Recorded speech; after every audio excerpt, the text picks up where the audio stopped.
Teman-teman dimanapun berada, sebenarnya kemenangan YouTuber pemula itu ada di depan mata. Karena belum menemukan apa yang terjadi pada diri sendiri sebagai seorang kreator, sehingga terasa kesuksesan itu semakin menjauh dan semakin menjauh. Untuk mengurai persaingan yang ketat di YouTube, banyak yang menyarankan topik dan konten video yang menarik. Pertanyaannya, topik dan konten video yang menarik itu wujudnya seperti apa? Let's go. Teknisnya coba ditulis sebanyak-banyaknya apa saja kekuatan dan kelemahan yang ada pada diri kita. Tanyakan pada diri sendiri dan orang lain untuk cross check dan mengerucutkannya menjadi beberapa poin mendasar. Selanjutnya perpaduan kekuatan dan kelemahan coba untuk dijadikan strategi untuk membangun dan mengembangkan channel. Ekspresikan, tuangkan dalam bentuk video. Dengan seiring jalannya waktu, kembangkan untuk mencari tahu peluang dan ancaman. Teknisnya, lakukan hal yang sama, seperti cara mendapatkan poin kekuatan dan kelemahan. Memahami dengan tepat kekuatan, kelemahan, peluang, ancaman, berarti sedang melakukan proses pematangan diri sebagai kreator YouTube. Pertanyaannya, bagaimana untuk menerapkannya? Contoh, ketika memiliki kekuatan suka berbicara dan lemah dalam menyusun pengait naratif, dengan kata lain, kesulitan dalam menyusun kata-kata yang saling terkait agar menjadi lebih menarik, segera tutup kelemahan itu dengan porsi lebih banyak belajar tentang pengetahuan dalam menyusun narasi. Dan begitu juga sebaliknya. Tentu berlaku untuk kekuatan dan kelemahan lainnya. Dengan melakukannya dari sisi positif, telah mendapat peluang untuk belajar bernarasi. Namun bisa saja memiliki ancaman ketika malas untuk belajar, terutama tentang pengait naratif atau yang disebut hook. Hook saya paparkan pada segmen terakhir di video ini juga. Sejauh membiarkan atau tidak mencari tahu kelemahan, tentu efeknya menimbun ancaman. Dampaknya semakin menumpuk kesulitan-kesulitan yang tidak ada ujungnya. Apalagi secara tidak disadari terjadi terus-menerus.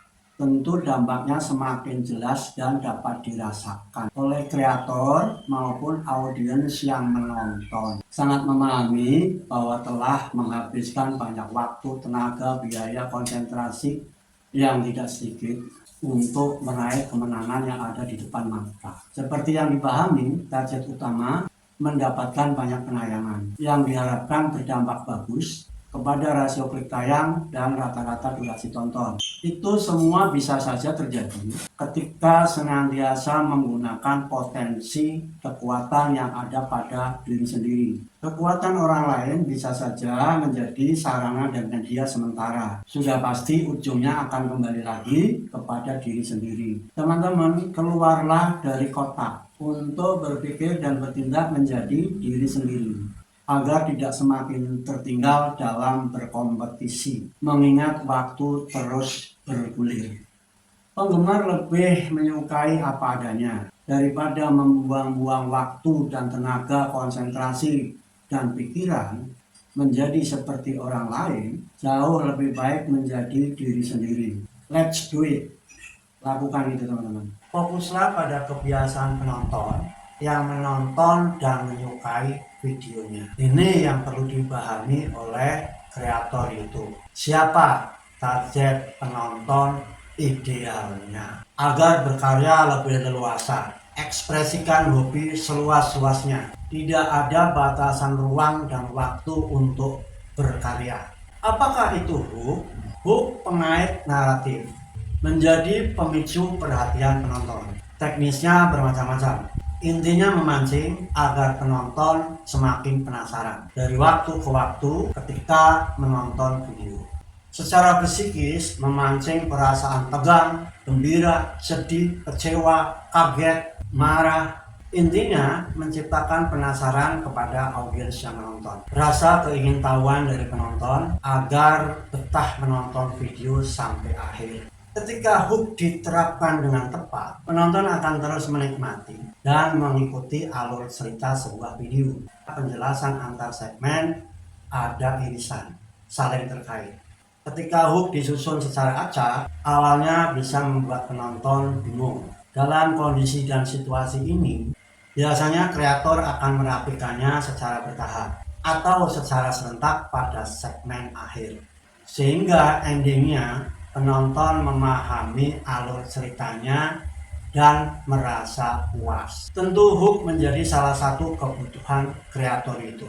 Semakin sering berlatih menyusun hook dengan membuat video yang dari awal sampai akhir senantiasa memiliki hook, telah terbukti mendapatkan retensi penonton tinggi. Buktinya ada pada penonton yang menonton dan menikmati video sampai akhir. Hal ini salah satunya dipicu oleh rasa keingintahuannya yang endingnya mendapatkan jawaban memuaskan. Ketika video ditonton sendiri, angka analitik akan repot untuk analisa. Dengan kata lain, angka analitik tidak bisa dipertanggungjawabkan. Kreator itu sebaiknya memahami hook dengan sepaham-pahamnya agar tidak sia-sia dalam menerapkannya. Kenapa? Sebab hook diperlukan juga pada thumbnail dan judul. Tersebut adalah pemaparan singkat tentang hook.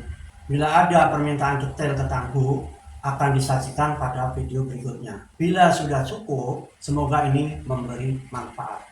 Pastikan membantu like, komen, subscribe, dan aktifkan lonceng. Berkenan dibantu share kepada teman-teman kita yang memerlukannya, agar senantiasa sukses bersama.